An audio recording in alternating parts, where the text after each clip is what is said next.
Hello everybody, welcome to Nostalgia Goggles. I'm Chris, also known as a Retro Gaming Nerd, and today is one of those interesting episodes because I get to talk about a game that's very near and dear to me. But before we get into that, this episode I feel like is the perfect episode for me to talk about my mission statement of the show. I have never actually mentioned why I'm doing this show, and there's actually a reason. And that's because I want to review every video game inside of my collection, which this video game is a perfect example of that because I'm talking about a game that is clearly a classic. So when I ask the question, does Donkey Kong Country 2 hold up? It's not because I'm asking the question of does it hold up, it's more of a is it worth it to be in your collection, and it's really a hyperbolic question as well, because I feel like it's pretty obvious if this one holds up or not. But with that being said, this is one of the first video games I've ever seen in my life. This game means a lot to me, so looking back at it is a little deeper than just asking if it holds up. It's realistically kind of figuring why it holds up, why I enjoy this game so much, and why this one keeps coming back to me. So, with that being said, let's get right into it. So you remember how I said that King K. Rool was a triflant reptile? Yeah, well, let's turn that up to 11, because instead of him going, let me fight my enemy, he goes, let me capture my enemy, because that simply is the problem.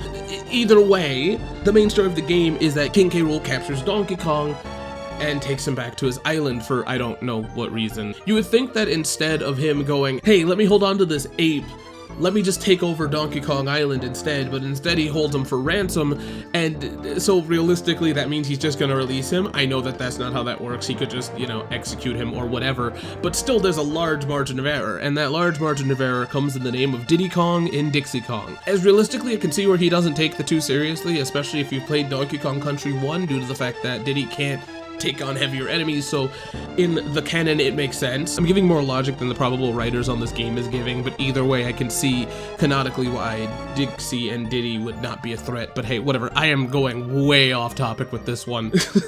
Either way, the story is that Donkey Kong's captured, and it is your job to go save him. That's it. I'll see you guys in gameplay. So when it gets right down to the gameplay of Donkey Kong Country 2, the first Donkey Kong Country's gameplay was already outstanding when it came to platformers. Not really doing anything new, but what it did do felt great. Just everything about the first game was great, so of course the second game would follow up in that same exact way. The biggest difference between Donkey Kong Country 1 and 2 is the fact that there's no heavy character. Donkey Kong is gone. As I said in the story, he's been captured. So in this one, you really have to focus on two characters, which are Diddy and Dixie, and they both feel very similar in at least the fact that they are speedy. We have a faster paced, or at least a faster feeling game, and I enjoy that. The characters also are very different as well, where Diddy is more grounded and Dixie is a lot more floaty because they're able to float. The quality shows itself just throughout the whole game, and it feels amazing. I love how this game also tests your ability. Throughout this game, it doesn't stay easy. It tests how much you've learned and understand the concepts throughout this game, and I absolutely love that. It introduces a challenge near the end that is definitely hard, but if you have understood the mechanics of this game, it's great. The game introduces a collecting aspect as well, where you're able to collect coins and other things. Realistically, this one comes down to coins, and coins are very necessary because they allow you to save and they allow you to do other things within this game, which I think is a mechanic that's not really much thought about. It's something that's there, but it truthfully to me isn't the takeaway for this game. What is the takeaway for me is how much of an improvement Donkey Kong Country 2 is, because Donkey Kong Country 1 was already a near perfect game, and so when you make a sequel, it's so hard to follow it up. No matter what game it is, it's always hard to make a sequel because there's always going to be some kind of issues or questions that come, and this one qualms all of those issues that may be thought, because this one is just a perfect sequel, so much so that I'd even argue it's better than the first one in some aspects, and even I would argue that it might be better than the first one, period. Donkey Kong Country 2 is outstanding. I love it. It's exactly why I love retro gaming, and I think that it's just such a solid game. But with that being said though, let's move on to the presentation. Donkey Kong 2's presentation is unforgettable because it is one of the first video games I've ever seen, actually, because when I saw this, I was in preschool. There is only 2 games that are burned into my mind, Sonic and Knuckles and this, and both of those games' art styles are just madly unforgettable. Donkey Kong Country already was an outlier by using pre-rendered graphics, but this one uses that and then ups the ante. Donkey Kong Country 1 felt very inviting, where Donkey Kong Country 2 did not. This game definitely does feel treacherous and dangerous, but that makes sense since you are in enemy territory, and I absolutely love the fact that they did this. It's just something that realistically they didn't have to do, and I feel like it's something that it comes to the detriment of other Donkey Kong games. This is exactly why Donkey Kong Tropical Freeze means nothing to me when it comes down to its aesthetic. It's great, right? But Donkey Kong Country 2 showed us exactly where we could be and how being in a different land would look and how dramatic that can be. This game focuses on creepy aesthetics such as ghosts, skeleton roller coasters, and even a darker soundtrack. It's all still Donkey Kong Country soundtrack, but my god is it glorious. I cannot stress enough the presentation. This is an unforgettable looking game, and it might just be because of the tonal shift. Donkey Kong Country 1 focuses a little bit more on nature and the mysticism of nature and sometimes the fantasy of nature with the tree houses that look very Star Wars, where this one focuses more on darker aesthetics and horror to a degree. I'm not saying that every game needs a darker aesthetic, but I am saying that what is necessary for this game is the fact that we're in enemy territory and they utilize that, and I feel like that's something that some games definitely do, but the art style change is amazing. Dixie Kong is also an amazing addition, and I absolutely love them. When I was younger, I actually kind of had issues with playing as a girl character, but that's bigger issues and different things. Now I don't care, and I absolutely love their design, and they are timeless. This game is timeless when it comes to its design, and it comes to its soundtrack, and it just is one of the most unforgettable games, which is my biggest reason of why I kind of am always going to be hesitant about the Donkey Kong Country series, because 1 and 2 have just made such an impression that it is impossible for me to look at the next few Donkey Kong games and go, yep, this is great, because this one has done such a great job. I feel that it would be negligible to talk about Donkey Kong Country 2 without talking about the internet checkpoint. For me, the internet checkpoint is literally one of the reasons why I talk about presentation.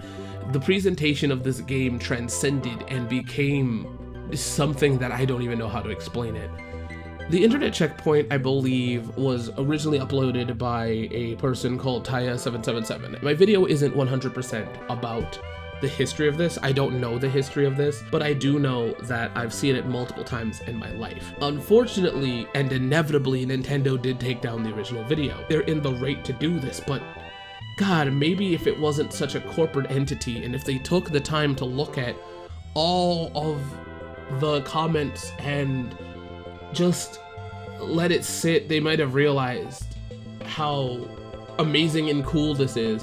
They looked at it, I'm assuming, but they looked at it as them infringing upon their rights, and it blows my mind that they missed out on something so glorious. I don't think I can personally explain how wildly interesting this is.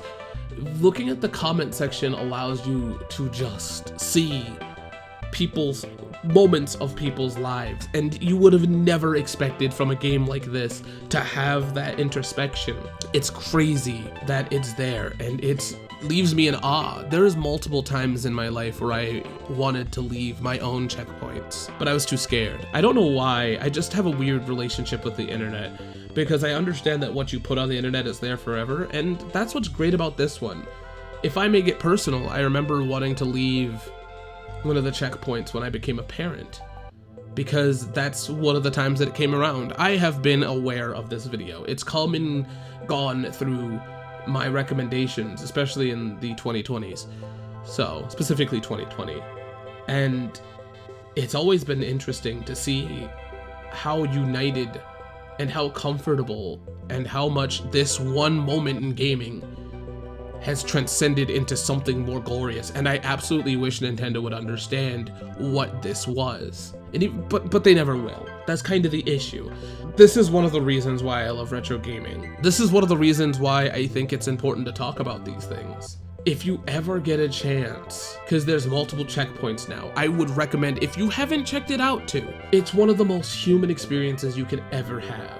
It makes you feel like you're not alone, and it makes you just really take aback for a minute. It also just tells you how well and how awesome the Super Nintendo era was, because this isn't the only one. There was one that was based around a area from Chrono Trigger as well. I don't know how popular that one is, and it might have been uploaded by the same person because once again, I'm not too knowledgeable. But at the end of the day, I don't know. At the end of the day, I guess I just wanted to talk about it. It's really cool. It's one of the reasons why I do this show, to see sometimes how the video game medium can transcend into something else. With that being said though, let's get back on track, because none of this matters if you can't get your hands on the game. So let's talk about accessibility.